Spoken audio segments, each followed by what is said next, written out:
Prête, c'est bon? Super. 1 Timothée, chapitre 1er, versets 18 à 20. 18. Ça démarre bien. 2 phrases, je fais 3 erreurs, donc ça va être compliqué. 1 Timothée, chapitre 1er, versets 18 à 20. Le commandement que je t'adresse, Timothée, mon enfant, selon les prophéties faites précédemment à ton sujet, c'est que d'après elles, tu combattes le bon combat, en gardant la foi et une bonne conscience. Cette conscience, quelques-uns l'ont perdue, et ils ont fait naufrage par rapport à la foi. De ce nombre sont Hyménée et Alexandre, que j'ai livré à Satan afin qu'ils apprennent à ne pas blasphémer. Amen et Amen. J'aimerais m'arrêter ce matin sur ces 3 versets, mais particulièrement sur le fait d'avoir une bonne conscience. Paul encourage son fils Timothée, vous savez comme moi, son fils spirituel, à combattre le bon combat en gardant la foi. Et il rajoutera, en ayant une bonne conscience. Cette conscience, dira-t-il, quelques-uns, l'ont perdue. Et malheureusement, ils ont fait naufrage dans la foi. Et alors que je relisais ces choses, mon esprit s'est attaché à la bonne conscience. Normalement, dans le cadre de ce que nous partageons en ce moment, les compagnons de l'apôtre Paul, dans mon idée à moi, ce matin, je voulais vous parler d'Aquilas et de Priscille, de ce couple et de leur maison. Mais je sentis que l'Esprit de Dieu me conduisait à parler d'une bonne conscience. Parce que c'est intéressant de voir le lien que Paul fait. Il va dire à Timothée, Timothée, combat le bon combat de la foi. Et il va rajouter, avec une bonne conscience. Et il va lier le combat de la foi avec la conscience de l'homme. Et il va citer 2 frères qui ont malheureusement fait naufrage. Jusqu'à maintenant, on a vu des hommes et des femmes qui marchaient dans les voies de Dieu, qui étaient pour nous des exemples. Mais ce matin, le texte va nous enseigner sur ceux qui malheureusement ont fait des erreurs et qui ont fait naufrage, comme un bateau qui est venu s'écraser. Parce que le gouvernail, la conscience n'était plus, et elle n'a pas pu garder le cap. Ils se sont écrasés contre les rochers et ils ont perdu la foi. Et Paul va être obligé, nous dit le texte, de les livrer à Satan pour qu'ils apprennent à ne plus blasphémer Dieu, à ne plus dire des choses qui sont contraires à l'honneur et à la gloire de Dieu.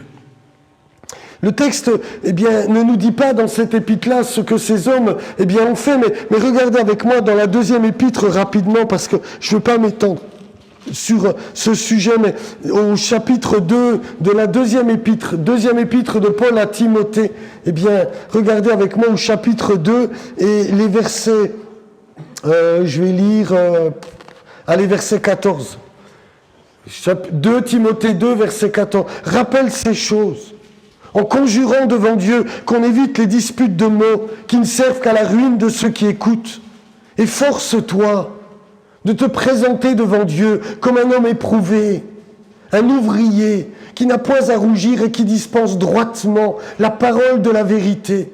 Évite les discours vains et profanes, car ceux qui les tiennent avanceront toujours plus dans l'impiété et leur parole rongera comme la gangrène. De ce nombre sont Hyménée, et il revient, Hyménée et Philette, qui se sont détournés de la vérité, disant que la résurrection est déjà arrivée et qui renverse la foi de quelques-uns.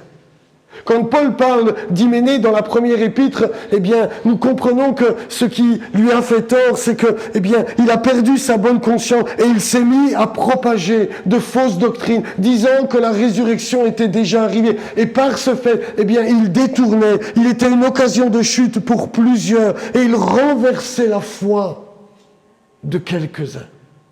Et au chapitre 4, toujours de cette même épître, il sera question d'Alexandre. Regardez avec moi, chapitre 4 et verset 14. Il va dire, Alexandre, le forgeron, m'a fait beaucoup de mal. Le Seigneur lui rendra selon ses œuvres. Garde-toi aussi de lui, car il s'est fortement opposé à nos paroles. Pour ce deuxième homme, Alexandre, eh bien, Paul dira, voilà comment il a fait naufrage. Il a commencé à devenir contestataire. Il a commencé à fortement s'opposer à mes paroles. Et certainement, eh bien, alors on ne sait pas, le texte ne nous dit pas, mais il va dire, eh bien, il m'a fait beaucoup de mal. On ne sait pas comment, mais tout ce que je constate, c'est que, eh bien, si nous ne veillons pas sur notre conscience, nous pouvons être amenés à faire des choses qui, eh bien, dans un premier temps, peut-être aujourd'hui, nous sembleraient impensables.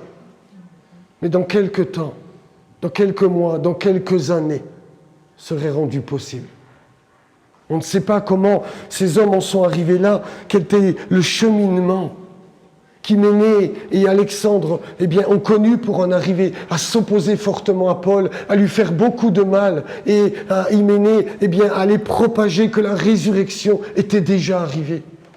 Alors que, pour nous, aujourd'hui, ça semblerait une folie de dire de telles choses.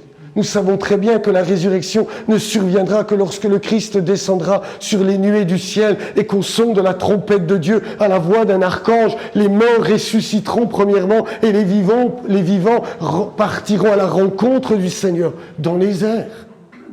Mais ils en étaient arrivés à propager et à nuire à la foi de quelques-uns. Et Paul a été obligé de les exclure de l'assemblée. Quand il parle d'être livré à Satan, il en parlera dans la première épître aux Corinthiens, au chapitre 5. Vous savez, ce jeune homme qui couchait avec sa belle-mère. Et il va dire, eh bien, je l'ai livré à Satan pour la destruction de la chair, mais que son esprit soit sauvé au dernier jour. Et là, dira-t-il, je les ai livrés aux ténèbres pour qu'ils apprennent à ne plus dire de graves erreurs et à ne pas faire du tort comme ils en ont fait.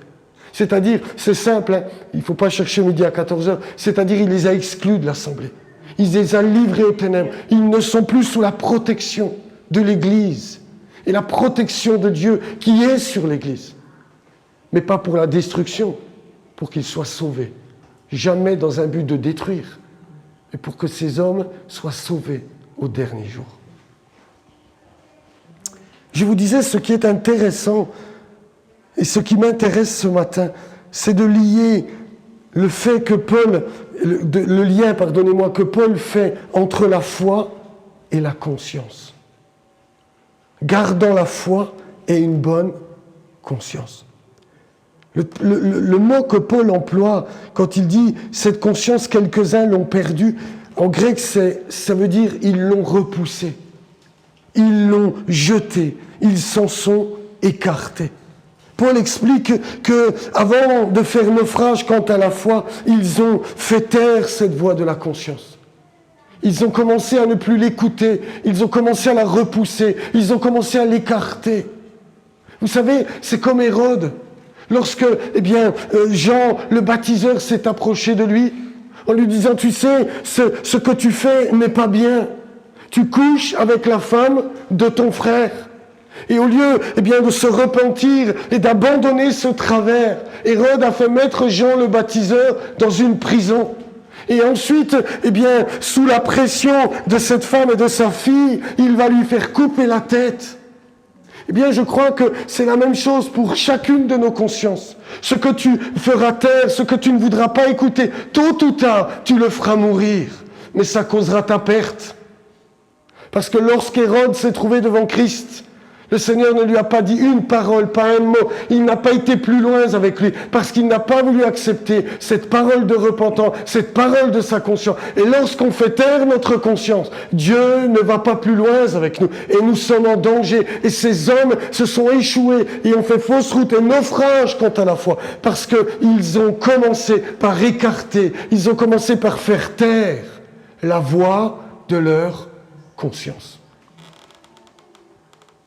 Alors la question que je me pose pour moi le premier, et pour vous ce matin, c'est où est-ce que j'en suis avec la voix de ma conscience?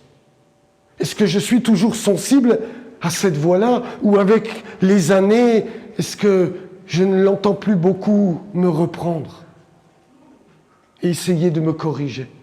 Parce que vous avez remarqué, frères et sœurs, si on est un tant soit peu honnête, une personne qui vient de se convertir est extrêmement sensible à la voix de sa conscience. Et tout lui semble être un péché. Et parfois, eh bien, elle a besoin, on va en parler, de s'équilibrer.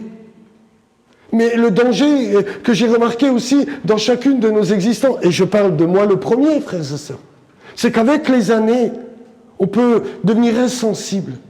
Et on ne se sent plus repris pour rien. Et je crois qu'il faut qu'on trouve cet équilibre, de garder la foi et une bonne conscience, pour marcher de progrès en progrès, de sanctification en sanctification avec le Seigneur, et puis avoir une véritable vie de piété. Amen.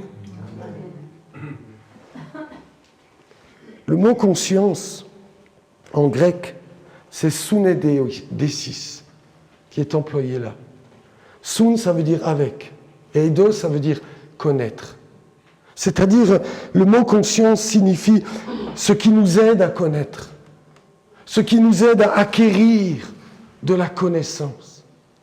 Mais la connaissance sur nous-mêmes, la connaissance de nos pensées et des motivations de nos cœurs. Celui qui sait réellement où il en est, c'est bien l'homme intérieur.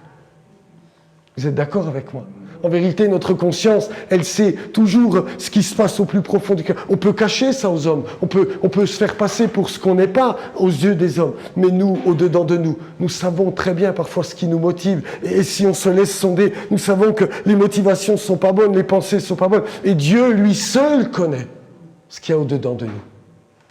Mais ce qui est important, c'est d'être attentif à notre conscience. En lisant Paul, on se rend compte qu'il était très attentif.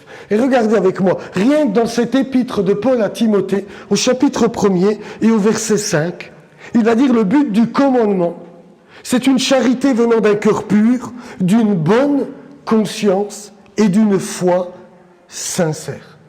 Au chapitre 1er, verset 19 que nous avons lu, il parlera de la bonne conscience. Au chapitre 3, pardonnez-moi, et au verset 9, il parlera des évêques et des diacres, et en parlant du diaconat, il va dire qu'il faut qu'ils conservent, chapitre 3, verset 9, le mystère de la foi dans une conscience pure. Et au chapitre 4, c'est très intéressant, au chapitre 4, je vais lire à partir du verset 1er, regardez, il va dire, mais l'Esprit dit expressément que dans les derniers temps, quelques-uns abandonneront la foi pour s'attacher à des esprits séducteurs et à des doctrines de démons par l'hypocrisie de faux docteurs portant la marque de la flétrissure dans leur propre conscience, prescrivant de ne pas se marier, de s'abstenir d'aliments que Dieu a créés pour qu'ils soient pris avec action de grâce par ceux qui sont fidèles et qui ont connu la vérité. C'est très intéressant de dire et de constater que quand il parle des faux docteurs, c'est la même chose. Il va dire, qu'est-ce qui a fait d'eux des faux docteurs? C'est que leur conscience a été flétrie. Il y a une marque qui fait qu'elle est insensible. Ils n'ont plus été capables de discerner si c'était bon ou mauvais devant Dieu. Ils n'ont plus été capables et ils se sont laissés entraîner dans ces fausses doctrines et ils ont été les propager jusqu'à, dira-t-il, prescrire le mariage, s'abstenir d'aliments que Dieu a créés, etc., etc. Pourquoi? Parce qu'ils portent la marque de la flétrissure. Le mot qui est employé là, c'est comme si on vient graver quelque chose au fer rouge sur toi. Et qui, à la longue, cette partie de ton corps est totalement insensible. Ça ne te fait plus ni chaud ni froid. Et il dit, ces hommes-là se sont laissés entraîner parce que leur conscience est devenue totalement hermétique. Alors Timothée, toi qui es invité à combattre le bon combat, Église de Porto Vecchio, moi-même, le tout premier, nous qui sommes invités à combattre le bon combat de la foi, garde une bonne conscience devant Dieu et devant les hommes. C'est ce qui te préservera. C'est ce qui te donnera de ne pas sombrer. Regardez avec moi, je veux les lire, combien Paul était attentif à la voix de sa conscience. Au chapitre 23 du livre des Actes des Apôtres, verset 1er, Paul est devant le Sanhédrin. Il doit, s'expliquer devant eux. Et il est dit, Paul, les regards fixés sur le Sanhédrin, dit, « Hommes, frères, c'est en toute bonne conscience que je me suis conduit jusqu'à ce jour devant Dieu. » Ensuite, il devra comparaître devant le gouverneur Félix au chapitre 24 des Actes des Apôtres et au verset 16. Il dira à ce gouverneur-là, « C'est pourquoi je m'efforce d'avoir constamment une conscience sans reproche devant Dieu et devant les hommes. » On se rend compte que Paul était très attentif à l'épître aux Romains, chapitre 9, verset 1er. Il dira, je dis la vérité en Christ, je ne mens point, ma conscience m'en rend témoignage par le Saint-Esprit. 2 Corinthiens, chapitre 1er, verset 12. Car ce qui fait notre gloire, c'est ce témoignage de notre conscience, que nous nous sommes conduits dans le monde, et surtout à votre égard, avec sainteté et pureté devant Dieu. C'est intéressant, n'est-ce pas, de considérer comme Paul était attentif à la voix de sa conscience. Parce que d'abord, elle est un témoignage. La conscience est soit un témoignage favorable ou défavorable. Et il dit, je suis attentif au témoignage de ma conscience. Et dans les versets que nous avons lus, que ce soit devant le Sanhédrin, que ce soit devant le gouverneur, que ce soit l'épître à l'église de Rome ou celle de Corinthiens, il va dire, mais le témoignage de ma conscience rend, me fait justice, elle ne me condamne pas, parce que j'ai toujours écouté cette voix-là.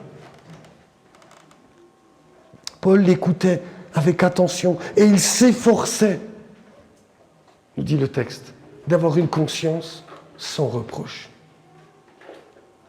La conscience est là pour dire ce qu'elle a vu et entendu chez nous. Amen. Point à la ligne. Regardez, on va lire ensemble Romains au chapitre 2. Romains au chapitre 2, et on va lire à partir du verset 13.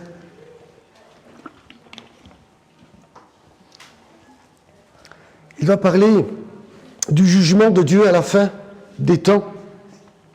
Et au verset 13 de Romains, chapitre 2, il va dire « Ce ne sont pas en effet ceux qui écoutent la loi qui sont justes devant Dieu, mais ce sont ceux qui la mettent en pratique qui seront justifiés.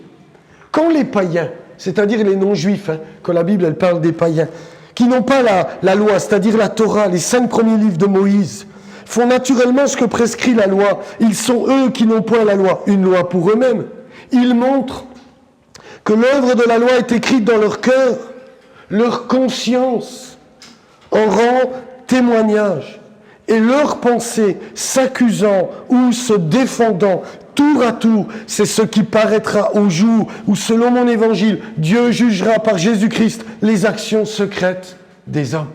Voilà le rôle de la conscience. Il va dire, même pour ceux qui n'ont pas la Torah, voilà, quel est ce rôle? La conscience rend témoignage et leurs pensées, soit elles sont accusées, ou alors elles se défendent.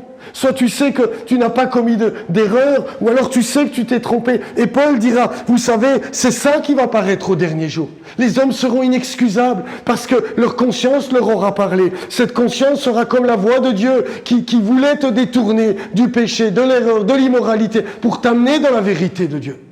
Mais malheureusement, beaucoup d'hommes, au dernier jour, et peut-être bien des croyants, malheureusement, devront faire face à ce constat. J'ai pas écouté ma conscience. J'ai pas écouté ce que mon homme intérieur me disait, et j'ai fait le contraire. Et je serai condamné. Et beaucoup seront condamnés. La conscience va rendre témoignage, nous accuser ou nous défendre, tour à tour. Elle dit ce qu'elle sait et ce qu'elle connaît de nous. Amen. La conscience est individuelle. Mais le problème que nous avons, c'est qu'elle dépend de plusieurs influences. Elle dépend de notre culture et elle dépend de notre éducation.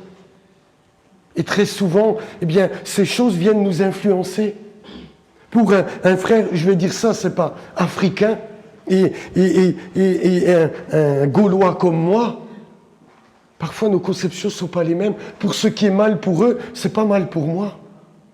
Et on retrouve ça dans les Écritures. En ce qui concerne les viandes sacrifiées aux idoles ou les jours de fête, Paul est obligé de traiter ces problèmes dans Romains chapitre 14 ou 1 Corinthiens 8. Certains étaient offusqués de voir des personnes manger des viandes sacrifiées aux idoles, et pour d'autres, ça ne posait pas de problème. Et Paul va appeler ça avoir une conscience faible. Il va essayer de les équilibrer. Il va leur dire, vous savez, on sait qu'il n'y a rien derrière les idoles. Vous pouvez manger des viandes sacrifiées aux idoles. C'est pas un problème. Mais pour d'autres qui avaient abandonné l'idolâtrie, c'était un scandale. Et il va dire, toi qui as la liberté de le faire, prends garde de ne pas être une pierre d'achoppement pour ton frère. Prends attention de ne pas heurter sa conscience. Parce qu'il aura une conscience souillée. Il ne sera pas bien devant Dieu. Et il va falloir que, le Saint-Esprit l'amène à trouver de l'équilibre. Et vous avez remarqué, c'est ce que je vous disais tout à l'heure, avec le temps, notre sensibilité change, notre compréhension du mal et du bien et doit être façonnée pas par la culture, pas par la société, mais par les saintes Écritures, pour qu'elles s'équilibrent. Parce que au départ, quand on sort de certains travers et de certains péchés, ils nous paraissent abominables. Et quand on voit d'autres les faire, nous sommes choqués et nous sommes estomaqués de ces choses-là. Vous êtes d'accord avec moi?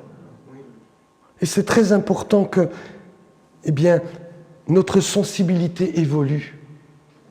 Pas selon ce que nous on a envie, pas selon ce que le siècle présent veut nous imposer, mais selon ce que la parole de Dieu vient nous révéler. Et je me suis rendu compte qu'il arrive que, suite à une mauvaise interprétation de la Bible, certains peuvent s'interdire des choses que la Bible n'interdit pas vraiment. Parfois, on a une conscience qui fait trop d'introspection, et c'est néfaste. Et l'autre partie, c'est d'avoir une conscience qui fait plus du tout d'introspection, et c'est néfaste aussi. Et il faut que nous, en tant qu'Église, on trouve notre équilibre. Et il se peut même que certains péchés, nous les pratiquons librement jusqu'à ce qu'une parole de Dieu, un verset des Écritures, vienne nous révéler que ces choses sont mauvaises et vienne nous corriger. Et ces deux choses sont une réalité dans la vie de chacun d'entre nous. Parfois, nous sommes trop excessifs et on condamne même les autres. Et ceux qui ont une conscience faible, très souvent, sont très légalistes. Ils condamnent tout chez les autres. Ah, regarde, on voit ton orteil. Calme-toi. Et puis, non mais vous comprenez ce que je veux dire. Et puis d'autres, c'est tout l'inverse. Il n'y a plus rien qui est grave. Dieu, il est amour. Tu vis dans le péché, mais c'est pas grave. C'est pas grave.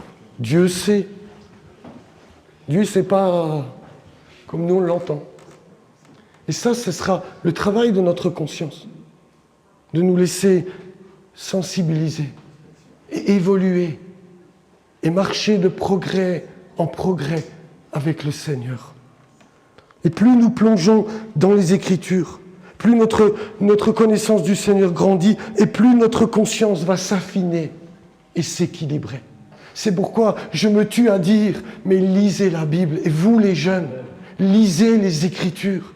Lisez la parole de Dieu avec, non pas un esprit d'accroître notre connaissance, pour avoir un melon comme ça, mais pour être capable d'entendre la voix de l'esprit qui vient parler à ma conscience et me laisser corriger sur ce qui aujourd'hui me semble pas être un problème, et peut-être qu'il l'est, et sur certaines choses où j'ai l'impression que c'est grave, mais aux yeux de Dieu, c'est pas si grave que ça. Vous comprenez? Parce qu'on est tous façonnés par notre éducation, notre culture.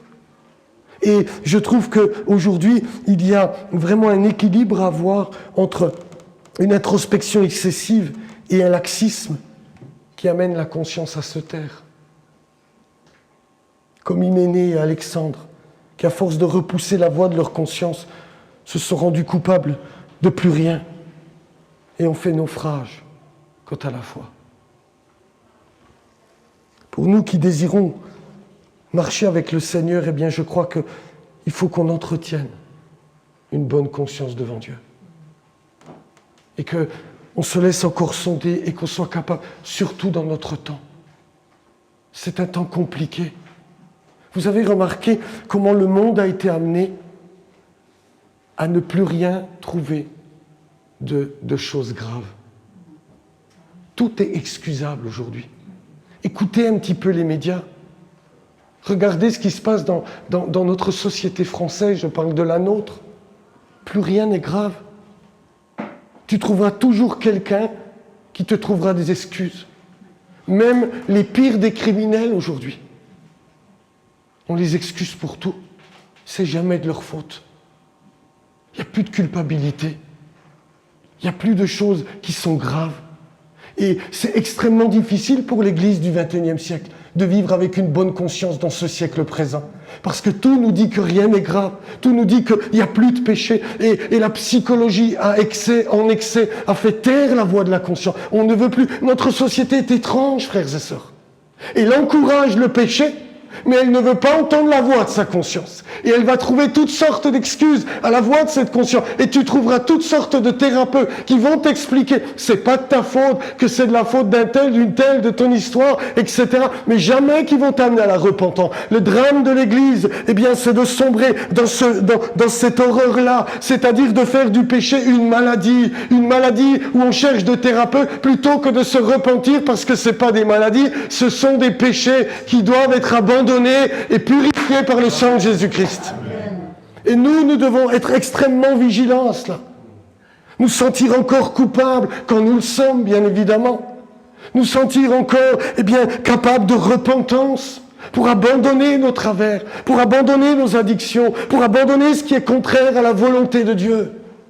Nous avons besoin d'exercer et d'avoir une bonne conscience devant Dieu. Et quand, eh bien, nous avons péché, la Bible est pleine de paroles d'espérance. Nous avons un avocat auprès du Père et le sang de Jésus purifie de tout péché. Et ça fait partie de cette bonne conscience que nous devons avoir. Moi, je bénis Dieu. Je bénis Dieu quand il m'arrive dans les visites de voir encore aujourd'hui des hommes, des femmes, des frères, des sœurs qui pleurent sur leurs péchés. C'est que la conscience est encore en vie. C'est que tu as toujours envie de progresser. C'est qu'il y a toujours de l'espérance. À Dieu soit la gloire. Et je veux vous encourager ce matin à entretenir une bonne conscience, à continuer de vous sanctifier dans ce monde de fous. Parce que ce monde, mes frères, non mais c'est vrai, plus rien, ils ont des excuses à tout. Aujourd'hui, vous avez remarqué, tu attaques une banque, tu te fais tirer dessus parce que tu as attaqué ou braqué, toi tu finis dans une chaise roulante, tu portes plainte contre le banquier, c'est lui qui te doit des dommages et intérêts. On est dans cette société-là. On est dans cette société, je ne veux pas dire de nom parce que je vais me mettre tout le monde à dos, mais regardez aujourd'hui, il y a une personne qui, dans notre société française, a volé des millions d'euros à la société. Aujourd'hui, on l'élève en héros. Il écrit des livres. Il est invité sur tous les plateaux télé. Et puis on fait de lui une star. Non, mon gars, t'es un voleur. Je suis désolé de le dire, et tu dois t'humilier et te repentir, parce que même si la société t'élève comme une star, au dernier jour, tu devras rendre compte pour le vol que tu as commis devant Dieu, et au tribunal de Dieu, tu seras coupable d'être un voleur. Mais le drame, c'est que la société... Vous avez remarqué comme c'est dur d'amener une âme à la repentance aujourd'hui? Parce qu'il n'y a plus cette conscience qui parle. Parce que plus rien n'est grave, et nous on vient avec notre évangile, mais on a l'impression que ça fait plus écho. Où sont les larmes de repentance? Où sont les convictions de péché? Comment se fait-il que le Saint-Esprit n'est-il plus capable de convaincre une âme de péché, de justice et de jugement? Comment se fait-il que ça soit si dur? Est-ce que parce que nous ne disons plus nous la vérité? Ou est-ce qu'il y a, eh bien, un problème majeur dans notre société? On a fait taire, on a fait mourir la voix de notre conscience. Et plus rien n'est grave. Alors qu'en vérité, nous devons nous placer devant Dieu. Vous avez remarqué, à 2 reprises, le texte que j'ai lu de Paul, il dit « Je me sens coupable de rien devant Dieu et devant les hommes ». Il se place d'abord devant Dieu. Et il s'examine. Et il dit « Je m'efforce à avoir une conscience sans reproche ». Et si ma conscience me reprend, je viens au pied de la croix. Je viens devant le Fils de Dieu, je m'humilie, je lui demande pardon et je laisse le sang de Jésus me purifier de toute iniquité, mais je ne reste pas dans mon état. Parce que si je reste dans mon état, je suis en danger de faire mourir cette voie et faire naufrage quant à la foi. Et au dernier jour, eh bien, être condamné plutôt que justifié, parce que je me serais planté toute ma vie. Pour nous, frères et sœurs, qui désirons faire l'œuvre de Dieu, je reviens à ce premier message qui partageait que faire l'œuvre de Dieu, c'est d'apporter la parole à nos contemporains. Vous vous souvenez un petit peu? J'espère un tout petit peu. C'est à la conscience de nos contemporains que nous devons parler. Ce n'est pas leur intelligence, c'est leur conscience qui doivent être saisie par l'Esprit de Dieu et amenée à la repentance. Regardez Paul, 2 Corinthiens chapitre 4. Regardez ce qu'il va dire. 2 Corinthiens, même chapitre 4, verset 1er. Il va dire, c'est pourquoi, ayant ce ministère selon la miséricorde qui nous a été faite, nous ne perdons pas courage. Nous rejetons les choses honteuses qui se font en secret. Nous n'avons point une conduite astucieuse et nous n'altérons point la parole de Dieu. Mais en publiant la vérité, nous nous recommandons à toute conscience d'homme devant Dieu. Je me recommande à toute conscience d'homme. Le but, c'est que la conscience soit touchée. Le but, c'est qu'il soit amené à la repentance, qu'il trouve en Jésus le pardon, qu'il trouve en lui la libération. Parce que sinon, ça ne sera plus que toucher l'intellect et ça ne produira pas le fruit qu'on veut que ça produise. Mais mon propos en vous disant ça ce matin, c'est que vos consciences, ma conscience, soient sondées. Où est-ce que j'en suis avec le Seigneur? Où est-ce que j'en suis dans ce que je regarde? Où est-ce que j'en suis dans ce que j'écoute? Est-ce que, eh bien, c'est toujours très catholique? Ce que je regarde sur Insta, sur Snap ou TikTok? Je parle pour les plus jeunes, hein, Annette. Elle va dire, il parle en langue, je ne comprends pas. C'est des réseaux sociaux. Est-ce que, Seigneur, c'est bien ce que je regarde sur Netflix? Est-ce que ces séries t'honorent? Est-ce que ces choses sont à la gloire de ton nom? Où en est ma conscience?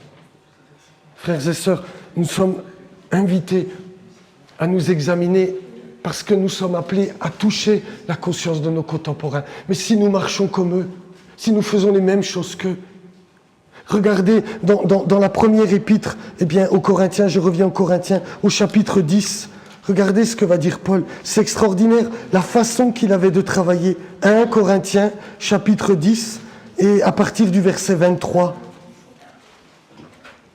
1 Corinthiens 10, verset 23. Il va dire, tout est permis, mais tout n'est pas utile. Tout est permis, mais tout n'édifie pas. Que personne ne cherche son propre intérêt, mais que chacun cherche celui d'autrui. Écoutez dans quel état d'esprit il était.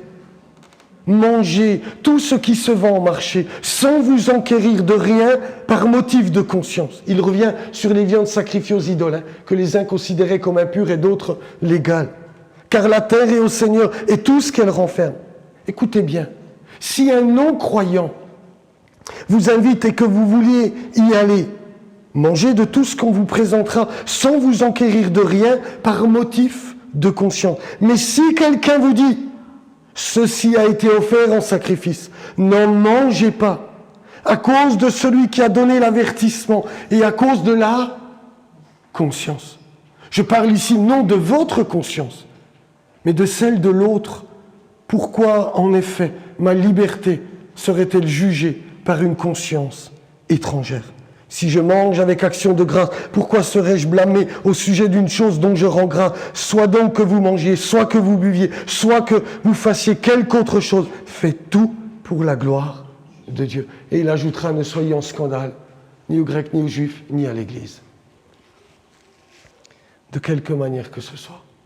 C'est intéressant de voir que même dans cette approche-là, il pense à la conscience de l'autre. Vous ne trouvez pas ça intéressant? Il dit, toi, tu peux manger de tout. C'est pas un problème. Il n'y a pas de souci avec ça. Mais si lui te dit, tu sais, cette viande, je l'ai sacrifiée aux idoles, alors n'en mange pas. Pour que sa conscience soit interpellée. Il cherchait toujours à atteindre la conscience de ses contemporains. Il cherchait à ce que les autres se remettent en question et qu'ils soient amenés à la repentance. Ne le fais pas parce que toi, ça te pose problème. Ne le fais pas pour qu'ils soient interpellés, pour qu'ils trouvent un cadre. Et je crois que vous qui êtes jeunes, je reparle aux jeunes, mais même nous les moins jeunes, c'est ça notre témoignage. Tout à l'heure, je me permets, Donatella, on discutait avant le culte et on partageait parfois la difficulté que nous avons de dire aux gens la vérité dans notre société. Parfois on n'ose pas, c'est compliqué, c'est vrai. Mais je crois qu'avant tout, c'est notre attitude qui parle plus que tout. On t'invite à faire quelque chose, tu n'y vas pas. L'autre jour, je me permets. Non, pour une fois, c'est en bon. Des copines sont venues de Bastia et elles sont sorties au restaurant ensemble pour manger, puis après elles allaient en boîte de nuit. Et Elia dit aux filles, je suis OK pour le resto, mais la boîte de nuit c'est niette, parce que moi demain je vais au culte. J'étais tellement content. Mais ça parle à leur conscience. Le resto, il n'y a pas de souci. Il est bon de manger ensemble. Vous pouvez m'inviter au restaurant. Petit message subliminal. Non, tu couperas ça.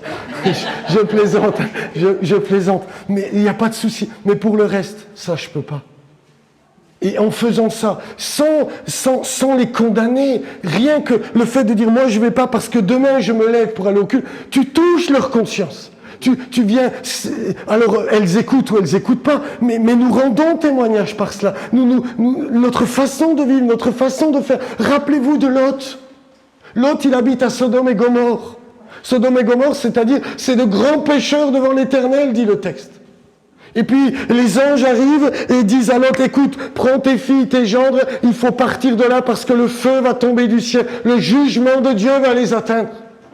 Et l'autre, il était tellement assimilé à la ville de Sodome. Il était assis à la porte, c'est-à-dire il siégeait avec les anciens. Il prenait les décisions de la ville. Bien des choses le tourmentaient, dit le texte. C'est Pierre qui dit ça. Il était tourmenté tous les jours par ce qu'il voyait et entendait, mais il était là, il s'en accommodait. Il n'y a jamais eu de repentance. C'est-à-dire tu prends tes clics, tes claques, tu sors de là parce que c'est pas mon monde. Il n'a jamais su le faire, ça. Leur cœur était attaché. Et quand il est venu trouver ces gens, au chapitre 19 du livre de la Genèse, vous verrez ça, le texte nous dit quoi? Il va aller trouver les gars, il faut qu'on se sauve, parce que Dieu va juger Sodome et Gomorrhe. Il parut plaisanter aux yeux de ses gendres. Il n'y avait aucune crédibilité. Tu vivais comme le monde. Tu pratiquais les mêmes choses. Tu prenais des décisions avec le monde. Puis ensuite, tu voulais leur dire qu'ils vont être jugés. Mais si eux, tu dois être aussi jugé. Il parut plaisanter. Et parfois, c'est votre attitude qui va parler à la conscience des gens. C'est votre façon d'être.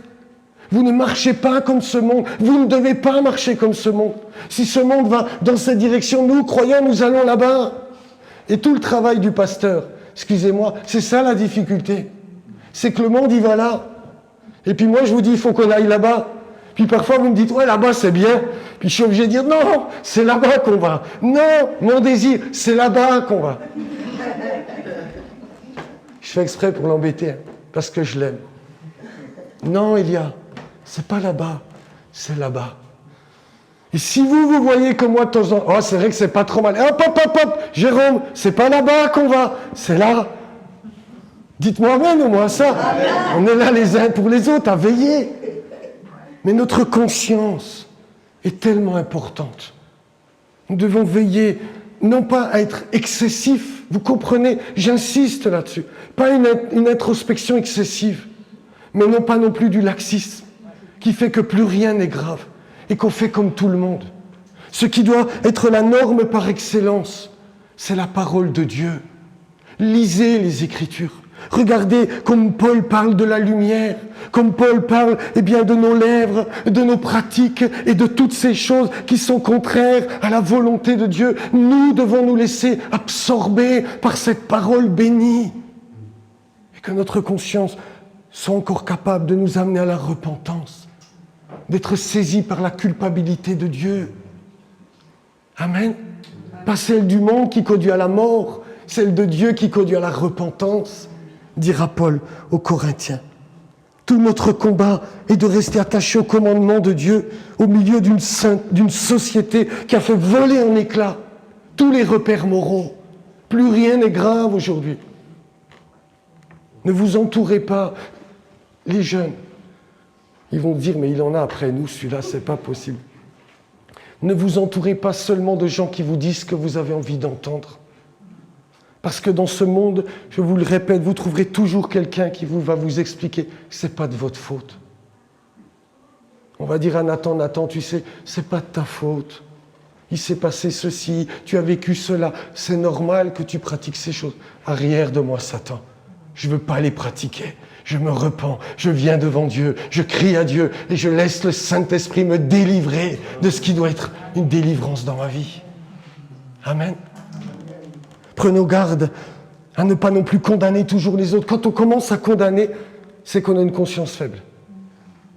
Si tu es toujours en train de dire, t'as vu, on voit ton coude là. Ah, c'est que toi, tu deviens légaliste. Ta conscience est faible, elle doit se rééquilibrer. Prenons garde à notre capacité à reconnaître le péché dans une société qui ne le reconnaît plus. Ne devenons pas un peuple qui rejette ses responsabilités et sa culpabilité et qui excuse tout échec moral. Veillons à ne pas marcher comme notre société qui a fait disparaître la conscience. Combattons le bon combat. Gardons la foi et une bonne conscience. Laissons-nous examiner. Et c'est pour ça que j'ai voulu, frères et sœurs, qu'on prenne la Sainte Seine après, qu'on prenne un temps devant Dieu.